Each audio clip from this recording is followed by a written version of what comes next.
Hari umunsi umwe Aline na Tom bakundanye imyaka 2 bategura kwizihiza isabukuru y'urukundo rwabo. Uyu munsi wari wihariye kuko Tom yari afite gahunda yo gusaba Aline kuzamubera umugore. Ariko hari ibibazo byari biri hagati yabo bitagaragara neza. Aline yari amaze iminsi yumva ko Tom atakimwitaho nk'uko byahoze. Nubwo Tom yakundaga Aline by'ukuri, yari arimo guhangayikishwa n'akazi ke ndetse n'ibindi bibazo byo mu buzima bikamubuza kubona umwanya wo kumwitaho bihagije. Ariko Aline ntiyagaragazaga icyamutekerezaho, ahubwo yabigumije ku mutima. Ku munsi mukuru wabo, Tom yateguye ifunguro rya nimugoroba mu buryo buhebuje. Yakodesheje ahantu h'ibanga hari umuco w'amatara make n'indabo nziza. Yari afite impeta yashakaga gutanga igihe cyose yakumva igihe kigeze. Yatangiye kuganira na Tom atuje cyane, amusaba ko baganira ku byo yari amaze igihe atekereza. Aline, Tom yatangiye kuvuga, ndabona ufite ikibazo cyaguteye guhangayika. Ni iki kigutera agahinda? Aline yaturaze umutima we. Yavuze uko yagiye yumva adahabwa umwanya. Yari afite ubwoba ko wenda Tom ashobora kuba atakimukunda nka mbere. Tom yababajwe n'amagambo ya Aline. Yahise afata intoki ze amureba mu maso maze amubwira ati, Aline, urukundo rwanjye kuri wowe ntiruzigera ruhinduka. Ndabizi ko hari ibyo nasize inyuma kubera ibintu byinshi, ariko wowe ni wowe utuma ngumana icyizere muri byose. Nubwo amagambo ye yari yuzuye ukuri, Aline yari yaramaze guhitamo. Yaravuze ati, Tom, ngukunda cyane, ariko ndumva ngomba kubanza kwimenya no kwibaza ku buzima bwanjye.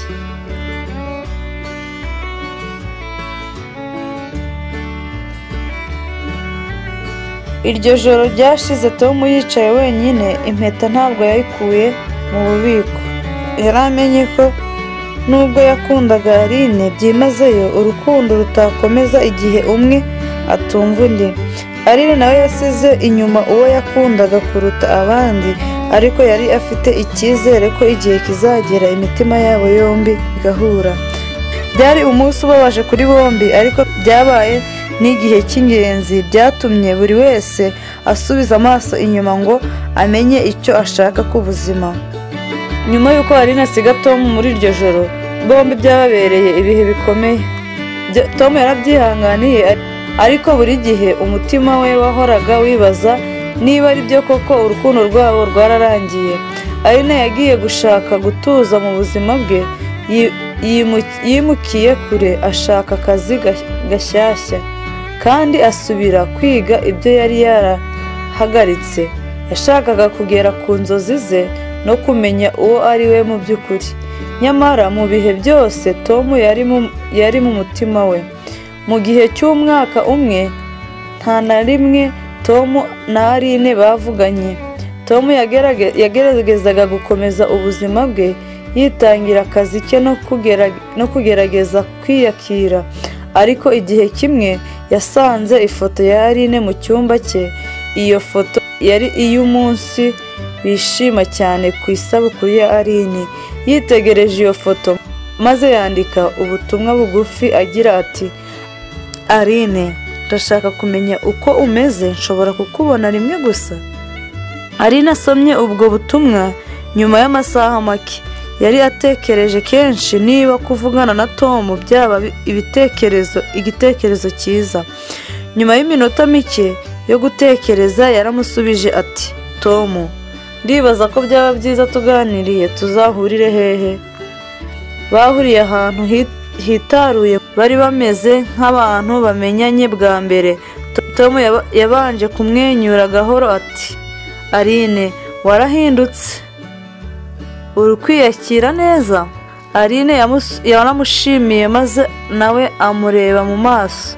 Tom, sinzi niba ushobora kunyumva, ariko muri uyu mwaka nahoraga nibaza niba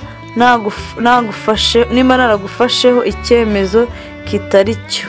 Tom yaratuje aramubwira ati Aline, urukundo rwacu rufite byinshi rudukomeyeho. Sinigeze nkureka mu mutima wanjye, ariko icyiza kurushaho niko naguhaye umwanya wo kwimenya. None ubu uri hano, nkibaza niba dushobora gutangira aho twahagarariye. Aline yahumetse akajwi gato. Yari yifuza gusubirana na Tom. Yagize ubwoba bw'igihe byari bifashe.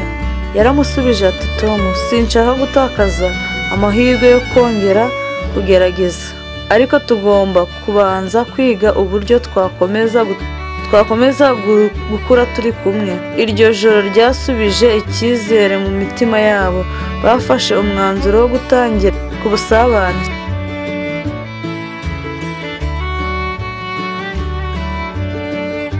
Iryo joro ryasubije icyizere mu mitima yabo. Bafashe umwanzuro wo gutangirira ku busabane, bakubaka urukundo rwabo rufite imizi y'umutekano y'ukuri.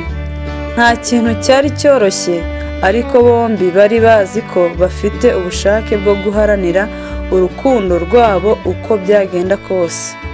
Hashize amezi make, Tom yongeye kuzana ya mpeta yari yarabitse. Iryo joro Aline ntiyahisemo gusiga Tom. Yambaye impeta n'umutima mwiza. Basubukuye urukundo rwabo mu buryo bushya, bwimitse kandi budashidikanywaho. Nyuma y'uko Aline yemera kongera kwiyunga na Tom, ubuzima bwabo bwongeye kugira isura nshya yuzuye ibyishimo. Bombi bakomezaga gushaka uburyo bwo gusubirana neza, bakora uko bashoboye kugira ngo urukundo rwabo rufite ibikomere rwongere kugira imbaraga. Ariko umunsi umwe mu gihe Aline yari mu rugendo rw'akazi, yagize impanuka ikomeye. Ambulance yaraje, ariko yari yarangiritse cyane. Tom yamenye iby'iyo mpanuka nyuma y'amasaha make. Yagiye kwa muganga vuba bishoboka, asanga Aline arembye cyane, ari mu cyumba cy'indembe.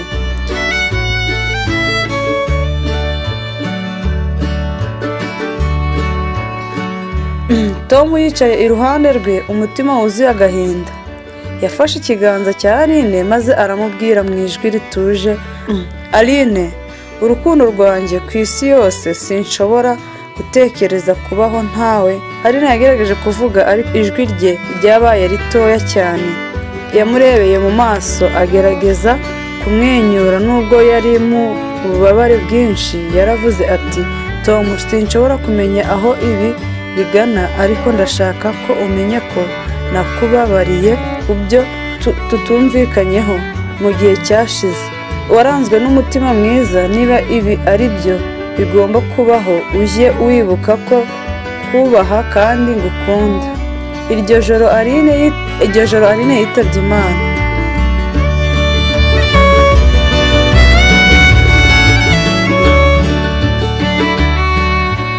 Tom yaratakaye, umutima we wuzuye umubabaro udasanzwe. Yatekerezaga ku buryo yari agiye kumusaba kuzamubera umugore, none yapfuye urupfu rutunguranye. Hashize ibyumweru, Tom yakomeje kujya gusura imva ya Aline buri cyumweru. Yaricaraga iruhande rw'iyo mva aganira nkaho Aline amwumva. Yaravugaga ati Aline, sinigeze nshidikanya ku rukundo rwawe. Nubwo wagiye, umutima wawe uzahora uri hano. Ndi gushaka imbaraga, ariko ni wowe wampaye impamvu yo kubaho. Ntuzibagirwe, uzahora uri indorerwamo y'ibyishimo byanjye. Ubuzima bwa Tom bwakomeje kuba urugamba. Nubwo yageragezaga gushaka icyizere gishya, urukundo rwe kuri Aline rwamuhaye isomo ryo gukunda by'ukuri no gutekereza ku buryo afite imbere y'uko abibura.